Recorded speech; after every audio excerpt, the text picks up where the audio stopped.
Berriz ere Irurako alkatetzarako presentatzen naiz, ilusio handiakin eta gogotsu. Naiz eta lan asko egin 4 urte hauetan, lan asko dago oraindikan egiteko. Irura hobetu dugu, baina oraindikan hobea egingo dugu. Etorkizuna begira, Irura indartsuago egingo dugu denon artean. Hoi da gure helburua. Pertsonan eta herritarren bizi kalitatea eta ongi izatea.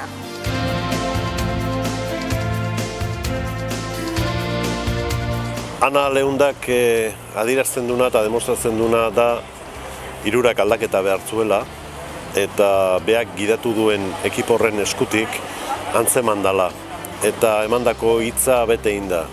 Gipuzkoa eta Euskadi sendoago bat, aurrerakoi bat eraikitzeko herrietatik egin behar da lana. Eta horren lekukotasuna momentu honetan Ana Leundak erakusten du, demostratzen du eta etorkizunean ere hori nahi genuke. Bere eskutikan Irura ederrago bat, hobeago bat eraikitzen jarraitzen.